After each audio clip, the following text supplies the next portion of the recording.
Good morning, students. Welcome to social science lecture. In last lecture, we visited to Manipur. Today, we will visit to Mysore. तो मैसूर आज हम मैसूर को visit करेंगे. I hope आपने पिछले videos को काफ़ी इन्जॉय किया होगा, बहुत अच्छे से घूमे होंगे, विज़िट किया होगा. तो आज हम मैसूर चलेंगे.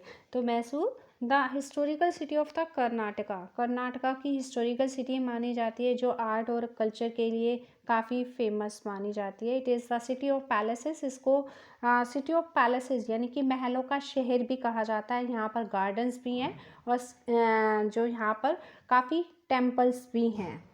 ठीक है. तो do you know Mysore was the called Mahishur in ancient time.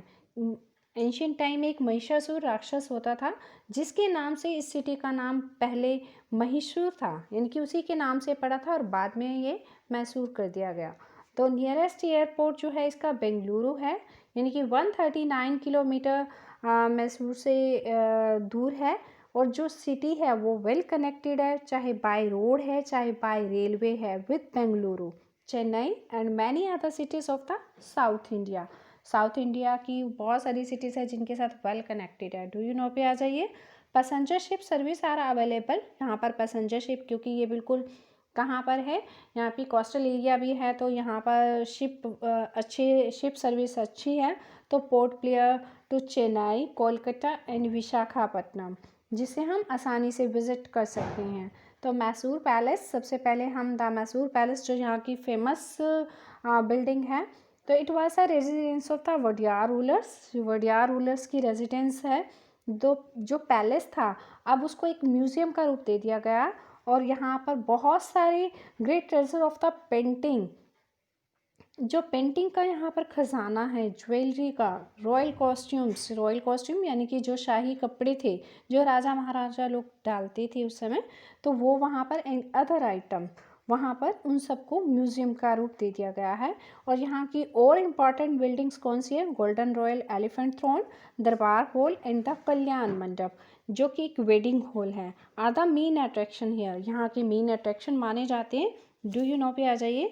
Do you no में Mysore palace has the unique French clock. और क्या इसकी खासियत है? यहाँ पर एक फ्रेंच क्लॉक है यहाँ पर. तो एवरी आवर से parade by the miniature soldiers. वहाँ पर हर घंटे वहाँ पर एक परेड चलती है छोटे छोटे सोल्जर्स के साथ, और वो डिस्प्ले होती है.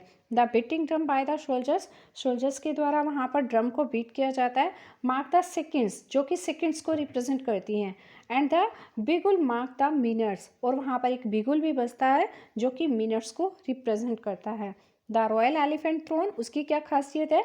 वो contain 84 kilogram of the 24 carat gold. जो एलिफेंट थ्रोन है रॉयल, वो यानी कि 84 वहाँ पर उसके ऊपर गोल्ड लगा हुआ है, और प्योर गोल्ड जो है 24 कैरेट का प्योर गोल्ड होता है, जिससे वो बना हुआ है. नेक्स्ट आ जाइए Vrindavan garden.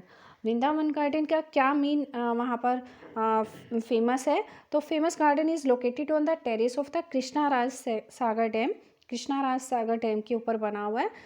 In the Mysore across the river Kaveri, जो कि कावेरी को क्रॉस करते हुए यानी कि वहाँ पर बना हुआ है. It was built in 1932 by the Krishna Raja Wadiyar, जो कि कृष्णा राजा वडियार के द्वारा 1932 में बनवाया गया था. Fourth, a great lover of the garden, जिनको गार्डन से बहुत प्यार था. वहाँ पर उसकी क्या खासियत है? वो म्यूजिकल है. जो फाउंटेन वहाँ पर है, एक म्यूजिकल फाउंटेन है. Are the special attraction that showcase a wonderful harmony of the water colours in the music every evening. Next आ जाइए. तो ये तो थी मैसूर की जो अट्रैक्शंस थे. अब आ जाइए प्रिजर्विंग अवर हेरिटेज, कि हमने अपने हेरिटेज को कैसे प्रिजर्व करना है. The whole of India as a home to great treasure in the form of the historical monuments and the natural beauty.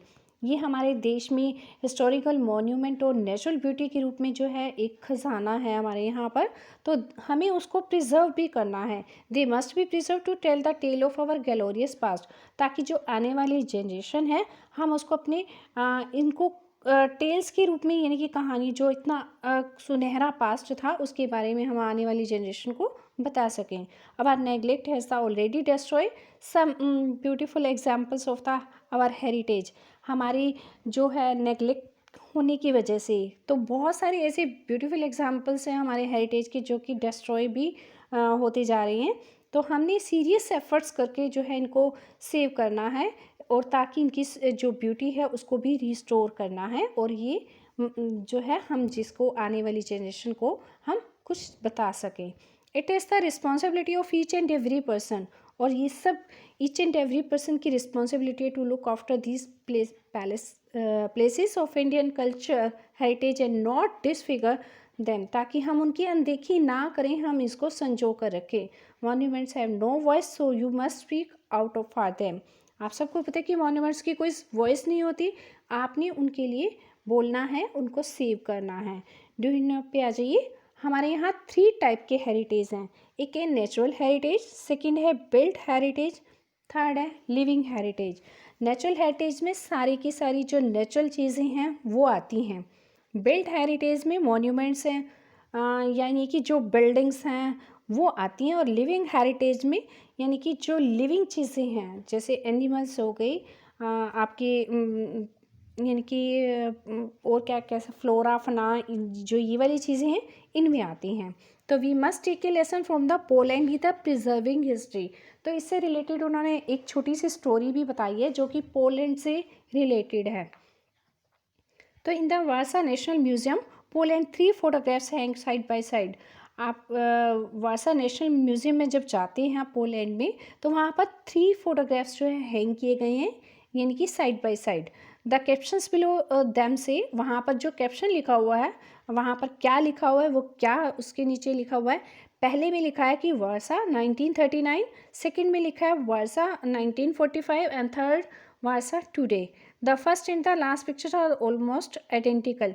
जो फर्स्ट एंड लास्ट जो पिक्चर है वो बिल्कुल सेम है, और जो the photograph is the centre show a devastated Warsaw as the end of the second world war. लेकिन जो बीच की फोटोग्राफ है वो किसको शो करती है, डिवास्टेड, यानी कि जो डिस्ट्रॉय हो चुका वारसा है उसको दिखाती है कि जब सेकेंड वर्ल्ड वार हुआ था तो पोलैंड बिल्कुल डिस्ट्रॉय कर दिया गया था।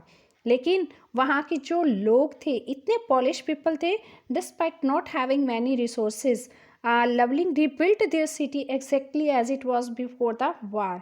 यानी कि उन्होंने अपने देश को वापसी वैसा ही खड़ा कर दिया जैसे कि उनका पोलैंड पहले पिक्चर में दिखाया गया है, तो वैसे ही बिल्कुल सेम का सेम। इतने वहाँ के टैलेंटेड जो स्किल पीपल थे, उन्होंने एज इट इज़ अपने कंट्री को दोबारा वैसा ही बना दिया गया है।